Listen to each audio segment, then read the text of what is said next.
Ni zaidi ya miaka 12 tangu mauaji ya kinyama ya Agnes Wanjiru, kijana mwenye umri wa miaka 21, yaliyotekelezwa na askari wa jeshi la Uingereza Batuk katika mji wa Nanyuki, Kenya.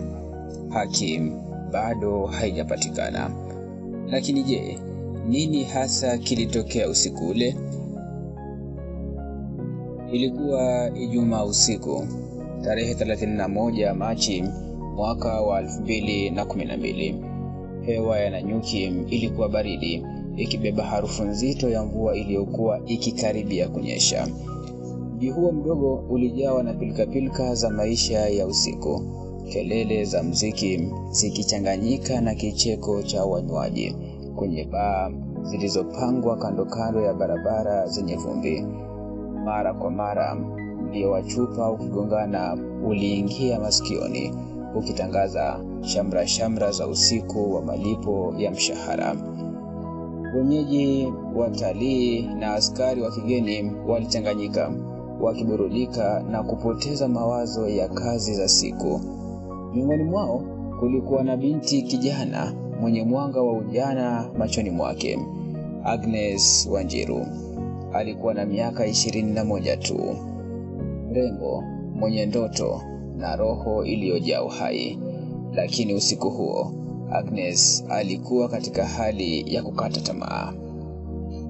Hii ni Kurunzi ya Jamii. Jina langu Sheban Yusuf. Ukivutiwa na kazi zetu, kumbuka kulike, kusubscribe kwenye kazi zetu ili usipitwe na kila nukta ya matukio pindi yanapodondoshwa. Agnes Wanjiru aliwasili Lions Court Inn Hotel na baa ya wastani katikati ya mji wa Nanyuki. Ilikuwa tayari giza limetanda.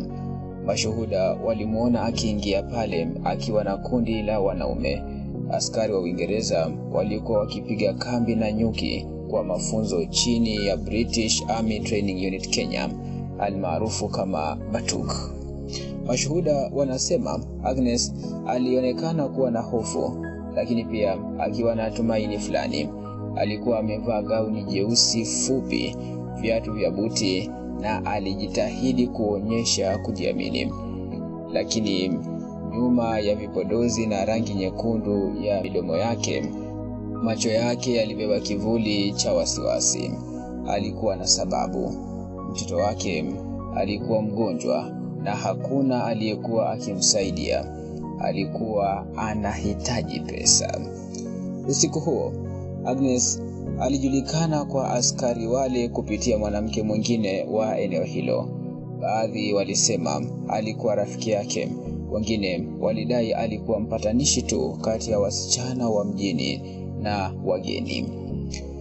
Askari hao walikuwa wakinywa pombe nyingi sana, wengine wakijisifu kwa sauti kubwa kuhusu fedha walizokuwa nazo na maisha yao ya Kenya. Mmoja wa askari hao, ambaye jina lake halikufichuliwa, alionyesha kuvutiwa sana na Agnes. Mara ya mwisho alionekana akiwa naye ilikuwa karibu saa 9 usiku, na huo ukawa mwisho wa maisha yake. Kwa siku kadhaa zilizofuata, familia yake ilimtafuta kwa hofu na wasiwasi. Waliripoti kupotea kwake kwa polisi. Walimsihi kila mfanyakazi wa hoteli aseme alichojua. Wakauliza mji mzima, lakini majibu yalikuwa ni ukimya tu. Hoteli ilikana kufahamu lolote. Polisi wakadai hawakuwa na ushahidi wowote, na askari wa Uingereza walikuwa tayari wameshaondoka. Miezi miwili baadaye, mwanzoni mwa Juni, tukio la kutisha lilitokea. Nyuma ya hoteli ile ambako Agnes alionekana mara ya mwisho, kando ya uzio, mtu alihisi harufu mbaya ikitokea kwenye tanki kubwa la choo cha shimo, almaarufu kama septic tank. Wachunguzi walipofungua, walikuta mwili ndani. Ulikuwa umevimba, umeharibika kwa kuoza, lakini bila shaka ulikuwa wa Agnes Wanjiru. Mauaji yake yalikuwa ya kinyama sana. Alikuwa amechomwa kisu, kupigwa vibaya na macho yake bado yalikuwa wazi kana kwamba alikufa kwa mshangao na hofu. Nguo zake zilikuwa zimepotea. Kifuani mwake bra pekee ndio iliyobaki ikining'inia. Kando yake kondomu iliyotumika na chupa tupu ya bia zilipatikana. Maelezo hayo yaliandikwa kwenye jalada la polisi, lakini hakuna aliyekamatwa. Uchunguzi ulionekana kufa ghafla kama ulivyoanzishwa tu. Agnes Wanjiru alizikwa kimya bila sherehe. Familia yake haikuwa na pesa ya kufanya mazishi ya heshima. Binti yake Stacy, ambaye wakati huo alikuwa na mwaka mmoja pekee, alibaki bila mama. Na yule mwanaume anayedhaniwa kumuua Agnes, askari wa kigeni, alirudi Uingereza akiwa huru, bila kuguswa, bila kutajwa. Lakini ili kuelewa kikamilifu kilichotokea, hebu turudi nyuma miaka michache kabla ya usiku ule uliokuwa usiku wa kukumbukiwa. Agnes Wanjiru alizaliwa mwaka wa 1991 katika kijiji tulivu karibu na mji wa Nanyuki, kaunti ya Laikipia. Alikuwa kama wasichana wengi wa vijijini nchini Kenya, akiwa na ndoto kubwa, nyingi kati yake zikiwa hatarini kutokana na umaskini. Alikuwa mtoto wa tatu kati ya ndugu 6. Baba yake, mtu mtulivu, alifanya kazi za vibarua. Mama yake, Jane Wanjiru, alihangaika kuuza mboga sokoni ili kudumisha familia yake. Maisha yalikuwa magumu, chakula kilikosekana mara nyingine, ada za shule zilikuwa mzigo mkubwa, lakini Agnes alikuwa na mwanga wa kipekee. Walimu wake walimfafanua kama msichana mstaarabu, mtiifu na mwenye bidii.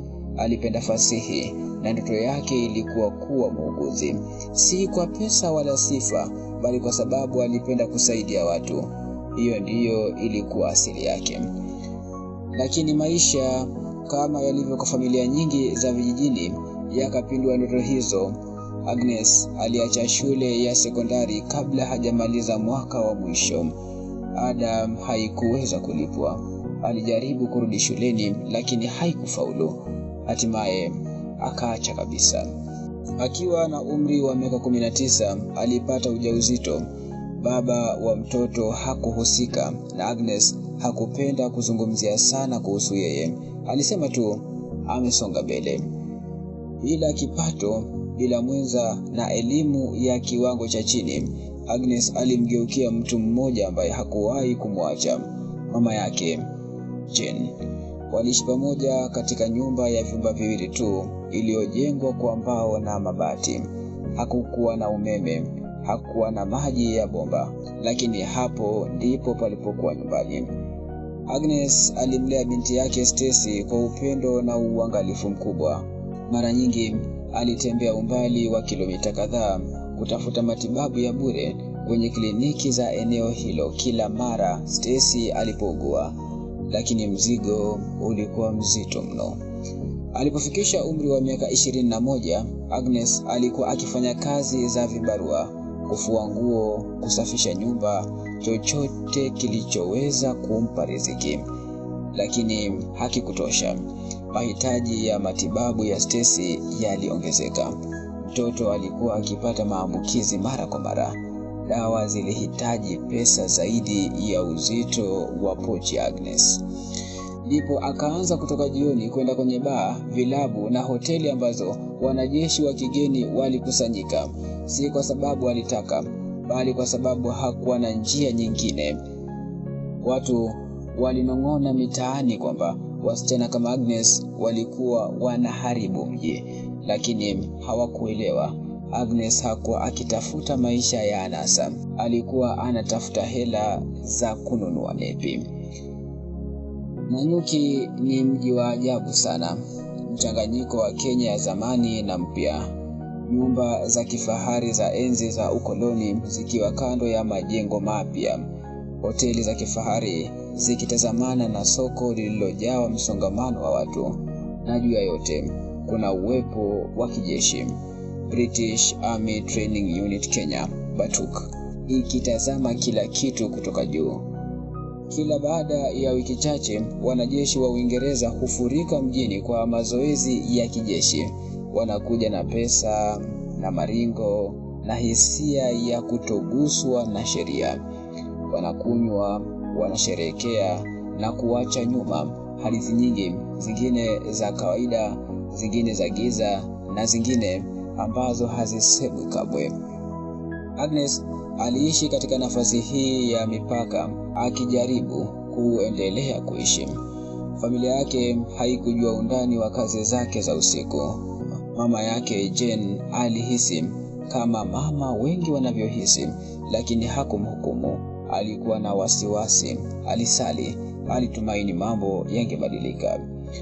Wiki moja kabla ya Agnes kupotea, alimwambia mama yake kuwa hatimaye angeweza kuokoa kiasi cha kutosha kununua dawa za Stacy. Ndio maana alitoka usiku ule wa Ijumaa akijaribu kutafuta kidogo zaidi kwa ajili ya mtoto wake, lakini hakuweza kurudi nyumbani tena. Mwili wake ulipatikana miezi miwili baadaye, mwezi Juni mwaka wa 2012, ukiwa umetupwa kwenye tangi la choo katika hoteli ya Lionsgate mjini Nanyuki. Kulingana na ripoti za mashuhuda, mara ya mwisho Agnes alionekana akiwa hai ilikuwa tarehe 31 Machi kutoka hoteli hiyo hiyo, akiwa na wanajeshi wawili wa Uingereza waliokuwa Kenya kwa mafunzo. Uchunguzi wa kifo chake ulifungwa mwaka wa 2019, jaji akihitimisha kwamba kweli Agnes aliuawa na askari wa Uingereza. Rose Wanjiku, dada mkubwa wa Agnes, anasema familia yao imezuiwa kupata haki kwani mchakato wa haki umekuwa ukisonga kwa kusuasua kwa miaka mingi. Ili kuelewa ukubwa wa jambo hili, kumbuka kwamba Agnes aliacha nyuma mtoto wa miezi 5 tu, Stacy, ambaye sasa ana miaka 12. Mwaka wa 2021, baadhi ya vyombo vya habari vya Uingereza viliripoti kwamba askari anayedaiwa kumuua Agnes alikiri kwa rafiki yake wa kikosi kupitia mazungumzo ya faragha kwenye Facebook. Katika mazungumzo hayo walicheka na kumdhihaki Agnes. Baadaye wanajeshi wote waliokuwa katika hoteli hiyo walirudi kimya kimya Uingereza bila kufunguliwa mashtaka. Dhihaka hiyo ilipelekea polisi wa Kenya kufungua upya kesi iliyokuwa imenyamaza kwa muda. James Mwangi, ambaye anaendesha shirika lisilo la kiserikali linalofanya kazi na waathirika wa Batuk, anasema kumekuwa na kufichwa kwa ukweli kutoka kwa serikali zote mbili, ya Kenya na ya Uingereza. Hapo awali wanajeshi wa Uingereza walikuwa wakifurahia kinga ya kisheria, yani sovereign immunity, na hivyo hawangeweza kushtakiwa katika mahakama za Kenya. Kamati ya bunge la Kenya inayoshughulika na masuala ya ulinzi imekuwa ikipitia upya makubaliano hayo ili kuruhusu wanajeshi wanaotenda mauaji au uhalifu mwingine kuhukumiwa ndani ya mipaka yetu ya kisheria. Mwaka wa 2022, James Happy, aliyekuwa waziri wa vikosi vya ulinzi wa Uingereza, alipokuwa Kenya, alikanusha kwamba serikali yake ilikuwa ikificha ukweli. Happy pia aliahidi ushirikiano katika kushughulikia kesi ya Agnes Wanjiru, lakini tangu wakati huo hakuna hatua kubwa iliyochukuliwa kuwafikisha wahusika mbele ya sheria. Esther Mushiri, msemaji wa familia na mpwa wa Agnes, ana mengi ya kukumbuka. Si yeye tu, hata dada yake bado anahisi kama kuna pengo kubwa lililoachwa. Novemba mwaka wa 2023, Mfalme Charles alitembelea Kenya. Ziara yake ilizua hisia mchanganyiko miongoni mwa Wakenya, ikifufua kumbukumbu za ukatili mwingi uliofanywa na Waingereza wakati wa enzi ya ukoloni. Jamii zinazozunguka kambi za Batuk mjini Nanyuki zilitarajia Mfalme Charles angezungumzia pia ukatili uliofanywa na wanajeshi wa Batuk, lakini hakufanya hivyo. Familia ya Agnes ilivunjika moyo, ikihisi uchungu kwamba mfalme alitembelea nchi wakati mmoja wa wanajeshi wake anadaiwa kumuua ndugu yao. Aliyekuwa mkurugenzi wa uchunguzi wa jinai, George Kinoti, alipofika mbele ya bunge, alieleza kwamba kutoka kwenye ripoti ya uchunguzi wa mwili, yani autopsy, huenda Agnes alitupwa kwenye tangi la choo, pengine akiwa bado hai. Kinoti pia alifichua majina ya wanajeshi wanaoshukiwa ambao hadi leo hawajafikishwa mbele ya haki. Kenya inaendelea kusaini mikataba mbalimbali na serikali ya Uingereza hata wakati suala la Agnes bado halijapatiwa suluhisho. Licha ya ukweli kwamba haki imefungwa nyuma ya milango ya diplomasia ya kimataifa, familia ya Agnes inabaki imara katika juhudi za kuipata haki kwa ajili yake na kwa ajili ya binti yake Stacy. Wakili Kevin Kubai, ambaye kwa sasa ndiye wakili wa familia, alipokuwa akihojiwa bungeni hivi karibuni, alishangaa kwa nini licha ya mahakama kutoa amri za kuchukua sample za DNA kutoka kwa ushahidi, serikali ya Uingereza imeshindwa kulinganisha DNA hizo na hifadhi data ya maafisa waliokuwa wakipatiwa mafunzo Kenya wakati Wanjiru aliuawa. Miaka 13 baada ya usiku ule wa Machi mwaka wa 2012, jina la Agnes Wanjiru bado linanong'ona kwenye mitaa ya Nanyuki, sio kama kisa cha zamani, bali kama jeraha lililowazi linalotufundisha jinsi ambavyo haki inaweza kucheleweshwa, kufunikwa na wakati mwingine kunyakuliwa kabisa na nguvu za ushawishi wa kisiasa na diplomasia. Binti yake Stacy hasa ana miaka 12, anakuwa bila kumbukumbu ya sauti ya mama yake, bila kumbatio lake, lakini na hadithi ambayo jamii nzima inajua, hadithi ya mwanamke kijana aliyeuawa kikatili na kifo chake kutotendewa haki. Kwa kila siku inayopita, sauti ya familia yake inabaki kuwa ile ile. Haki kwa Agnes sio ombi, ni deni linalodaiwa, kwa sababu hatimaye taifa linapokubali kusahau, tunakuwa washirika wa kimya katika uovu uliofanywa. Lakini tukikataa kusahau, tunabeba matumaini kwamba siku moja, hata nyuma ya pazia la nguvu na hadhi, ukweli utashinda na haki itapatikana.